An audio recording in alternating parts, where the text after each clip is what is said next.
Hello, everybody, and welcome to another How Would I Judge a RuPaul's Drag Race season. This time we are going to be looking at RuPaul's Drag Race UK Season 1. I recently got a request to do the UK seasons, and that just so happened that I had already had Season 1 locked and loaded and ready whenever to film it, so we're filming it now. Before we move on, I gotta mention, RuPaul's face on this cover thing looks so weird. It feels like she's like a plastic doll that's like scared. I can't even there's something wrong with her face in this promo, and I don't know what it is. Somebody in the comments hopefully will have a better explanation than I do. But yeah, I needed to say that before going forward. So as always, the rules to remember are the season has to be as long as season 1 originally was, which was 8 episodes. Technically, it was 9, but the ninth episode was just like a recap episode. So in terms of actual competition, it's 8 episodes. And the performances and the challenges need to be based off of how well someone did or how people would predict they would do. Somebody was dead in the bottom, I ain't putting them up in the top, and vice versa.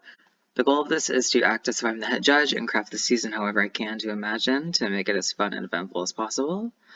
And also to be fair with my judging of the season by combining my own personal tastes and what was shown to us on the television show.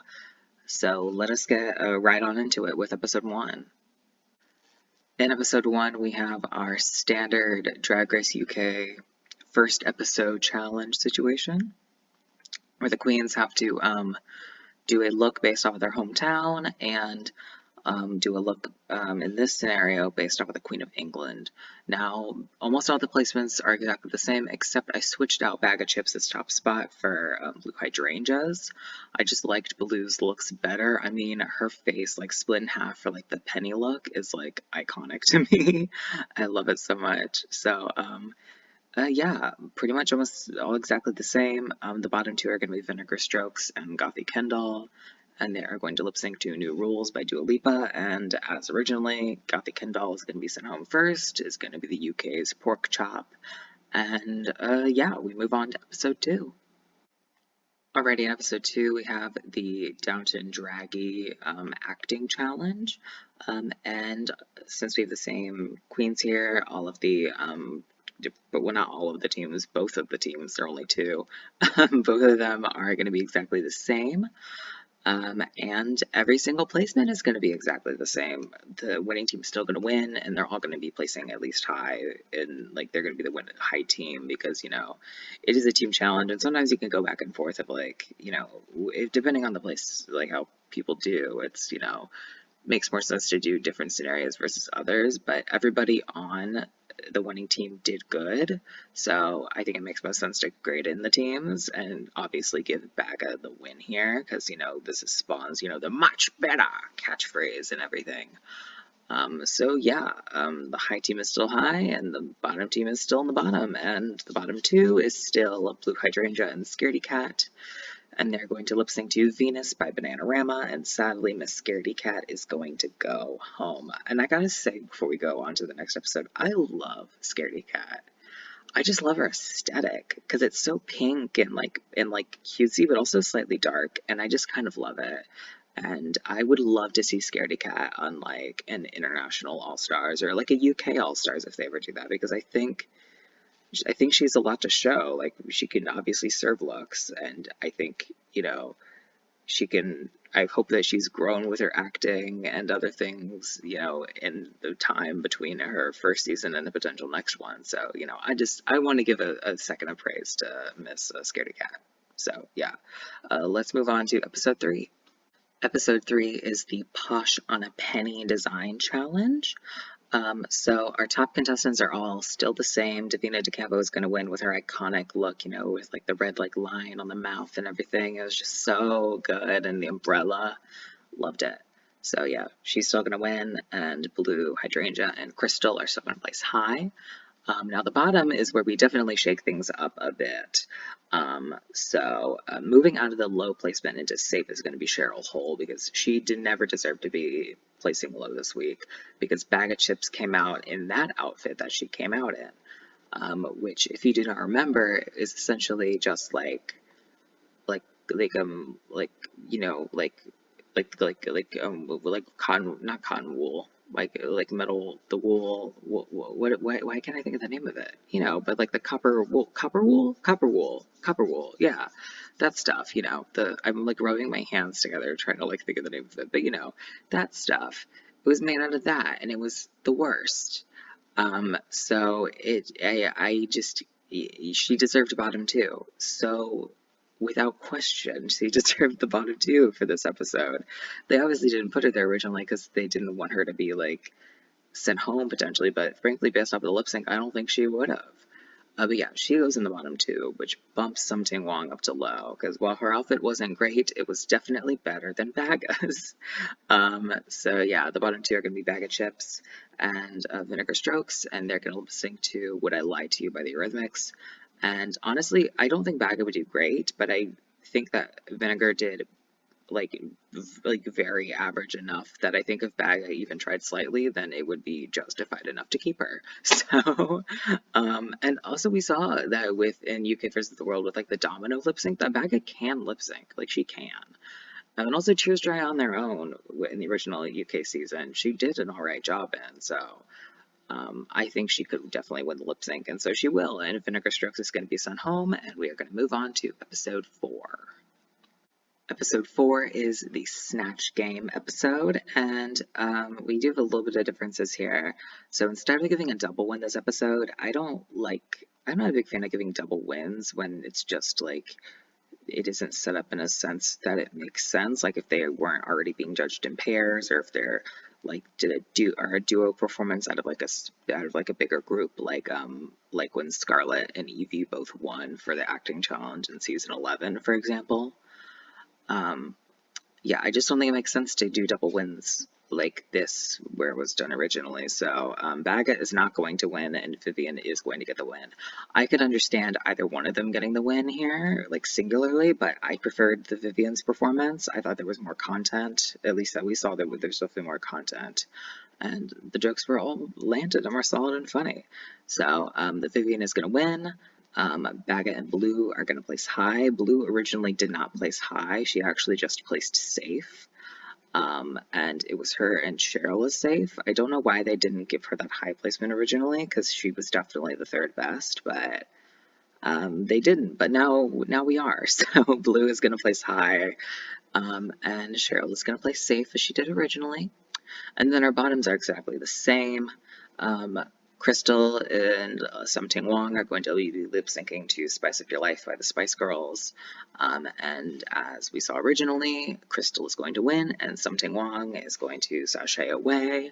But also, if I had to choose another pick for an International All-Stars or a UK All-Stars, Something Wong, I want her to come back on my television screen. She was so fun. I love her. She's really just an icon. So, yeah, move on to episode 5.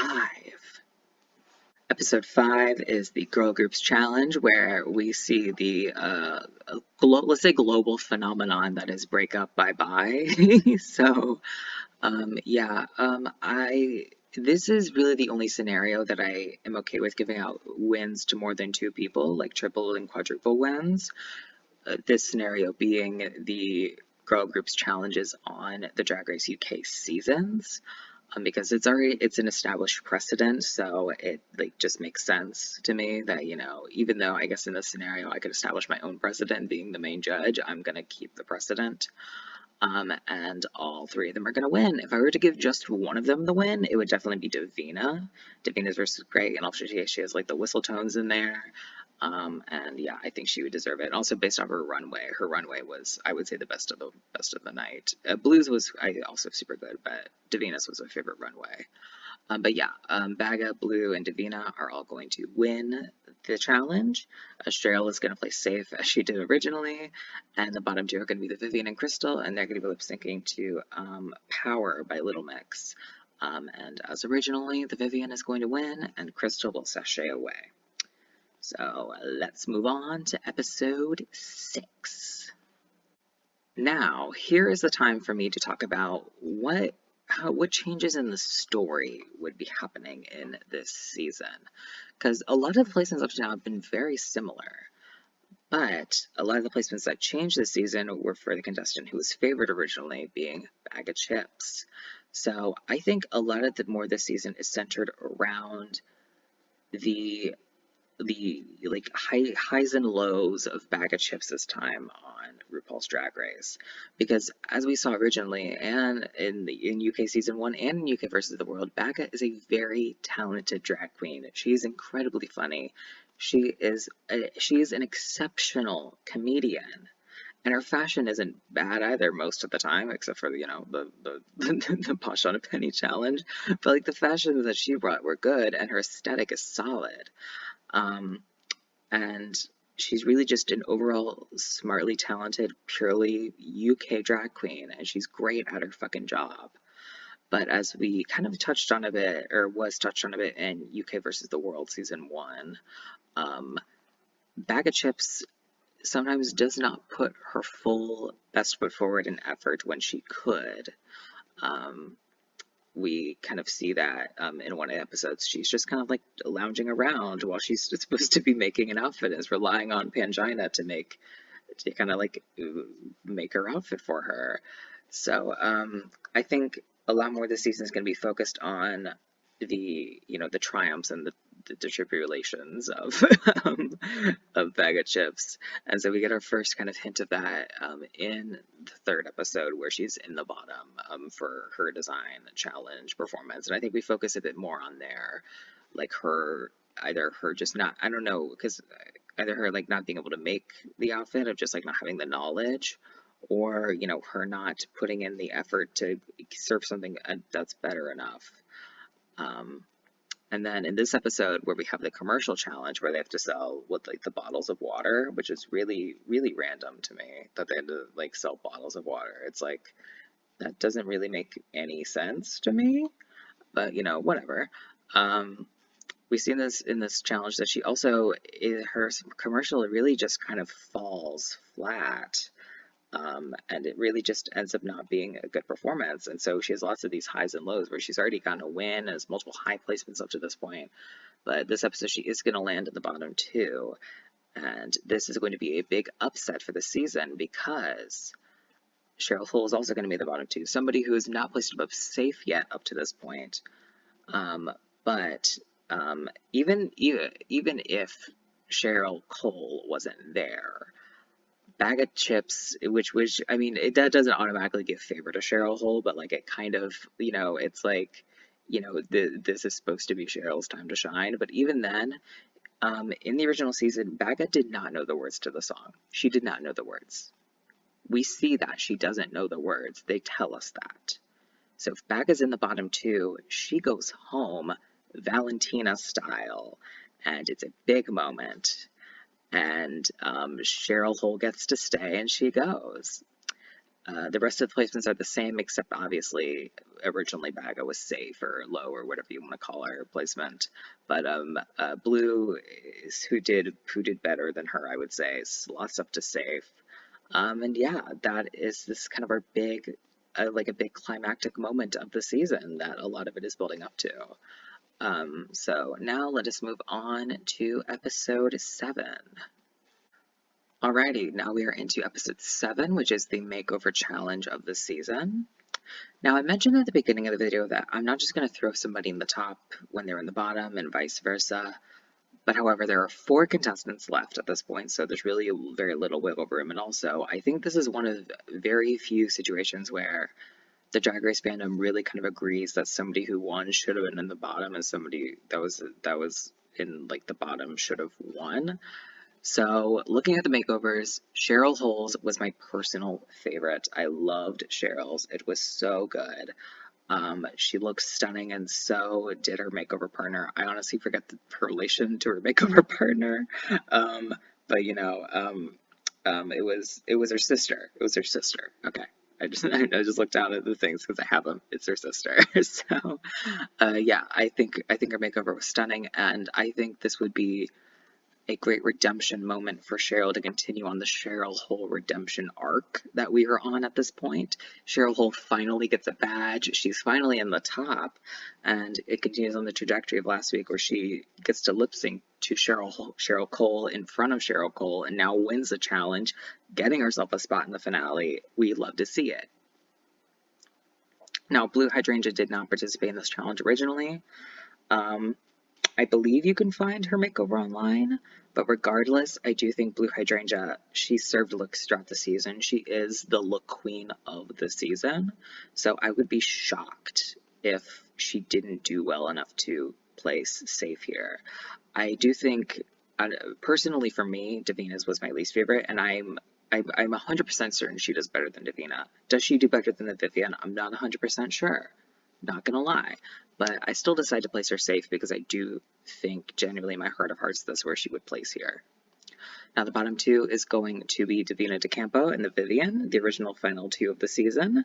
And they're going to lip sync to Tears Dry on Their Own by Amy Winehouse. And they're both going to stay. I chose to make them both stay because, frankly, I don't know who wins this lip sync. I think this is a campy enough song that both of them can really kind of excel at it. I do think if you're really just betting your odds on it, I do think the Vivian wins the lip sync.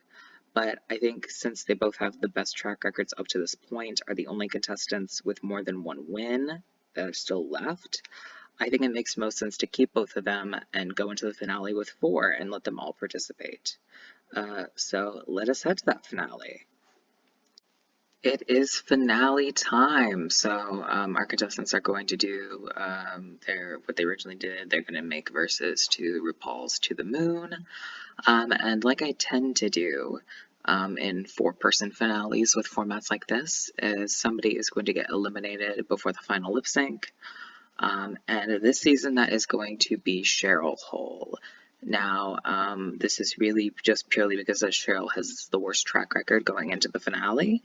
And it really just kind of makes the most sense in that way because, you know, she's done the worst. She can't really win. She's only been in the top once. Her track record up to this point is literally low, safe, bottom 2 win. So there's just no way that Cheryl Hole can win this season. So Cheryl's going to be eliminated before the final lip sync. The final 3 are going to lip sync to I'm Your Man by Wham! And the Vivian will be crowned the winner of the season. Even though in this scenario she has 2 bottom 2 placements, she also has 3 wins, all of which are individual wins.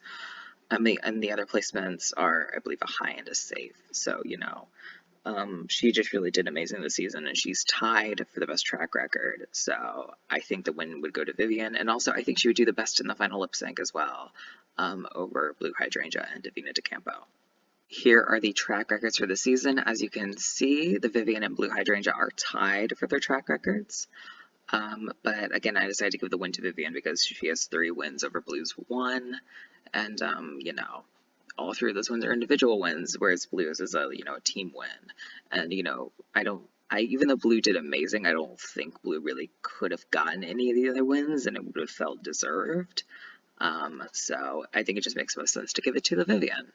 So yeah, that is going to be it for this video. If you have any questions, comments, things you want to say, please leave them in the comments down below. Please like and subscribe if you wish. And yeah, I hope to see you all soon with another one of these videos. So yeah, as always, take care. Bye-bye.